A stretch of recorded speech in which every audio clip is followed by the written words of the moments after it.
Hey guys, welcome to G V Kannada educate. ನಿಮ್ಮ result ನೆನ್ನೆ ಒಂದು ಬಿಟ್ಟಿದ್ದರು, ಬಟ್ ಅದು ತಾತ್ಕಾಲಿಕ ಅಂತ ನೆಕ್ಸ್ಟ್ ಅಪ್ಡೇಟ್ ಮಾಡಿಬಿಟ್ರು. ಆ್ಯಂಡ್ ಅದನ್ನು ನಾನು ನಿಮಗೆ ಪೋಸ್ಟ್ ಮಾಡಿದ್ದೆ ಒಂದು. ಆ್ಯಂಡ್ ಇವತ್ತು ನಿಮ್ಮ ಫೈನಲ್ ರೌಂಡ್ ಅಲಾಟ್ಮೆಂಟ್ ಆಗಿದೆ. ಹೇಗಪ್ಪ ಚೆಕ್ ಮಾಡೋದು ಅಂದರೆ, ಇಲ್ಲಿ ಗೂಗಲಲ್ಲಿ ಹೋಗಿಬಿಟ್ಟು KEA ಅಂತ ಸರ್ಚ್ ಮಾಡಿ. KEA ಅಂತ ಸರ್ಚ್ ಮಾಡಿದ್ಮೇಲೆ ನಿಮಗೆ ಫಸ್ಟ್ ವೆಬ್ಸೈಟ್ ಬರುತ್ತೆ.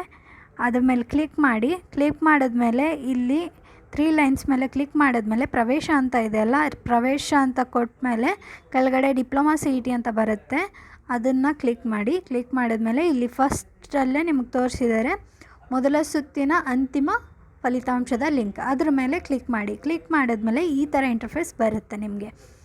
ಇಲ್ಲೇನು ಮಾಡಬೇಕಪ್ಪ ಅಂದರೆ, ಇಲ್ಲೇನು ಕೊಟ್ಟಿದ್ದಾರೆ, ನಿಮ್ಮ first round final allotment result ಅಂತ ಕೊಟ್ಟಿದ್ದಾರೆ. ಇಲ್ಲಿ ನಾವು CET ನಂಬರ್ ಹಾಕಬೇಕು.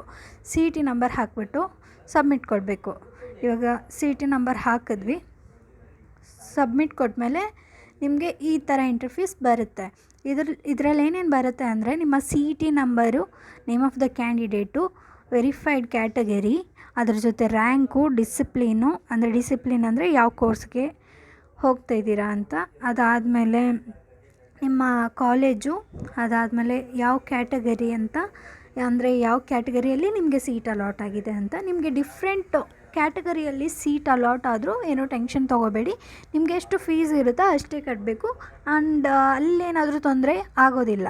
ಸೊ ನೆಕ್ಸ್ಟ್ ಏನಿದೆ ಅಂದರೆ, ಇಲ್ಲಿ ಕೆಳಗಡೆ ಒಂದು 6 ಪಾಯಿಂಟ್ಸ್ ಕೊಟ್ಟಿದ್ದಾರೆ.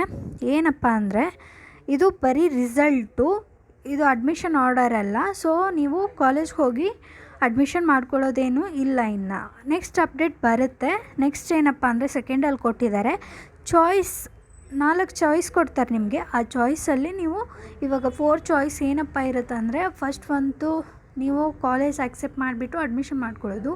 ಸೆಕೆಂಡ್ ಒಂದು ಅಂದರೆ ನೀವು ಕಾಲೇಜ್ನ ಆಕ್ಸೆಪ್ಟ್ ಮಾಡಿದ್ದೀರಾ, ಬಟ್ ಅಡ್ಮಿಷನ್ಗೆ ನೀವು ಇನ್ನು ಸೆಕೆಂಡ್ ರೌಂಡ್ಗೂ ಅಪ್ಲೈ ಮಾಡಬೇಕು ಅಂದ್ಕೊಂಡಿದ್ದೀರಾ.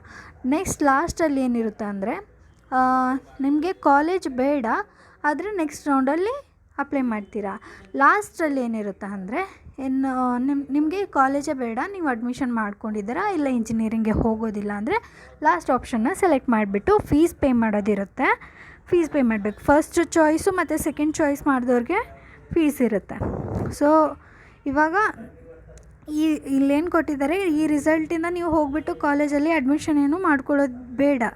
ಇನ್ನು ನೆಕ್ಸ್ಟ್ ಅಪ್ಡೇಟ್ ಕೊಡ್ತಾರೆ. ಚಾಯ್ಸ್ ಎಂಟ್ರಿಗೆ ಟೈಮ್ ಕೊಡ್ತಾರೆ ನಿಮ್ಗೊಂದು 2 ದಿವಸ. ಅದಾದಮೇಲೆ ನೀವು ಹೋಗಿ ಅಡ್ಮಿಷನ್ ಮಾಡ್ಕೋಬೇಕು.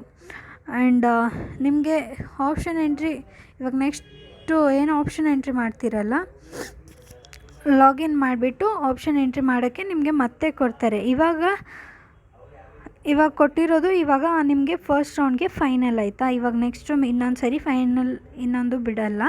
ಇದೇ ಫೈನಲ್ ರಿಸಲ್ಟು. ಯಾರ್ಯಾರಿಗಾದರೂ ಏನಾದರೂ ತೊಂದರೆ ಇದ್ದರೆ ಕಮೆಂಟ್ ಮಾಡಿ.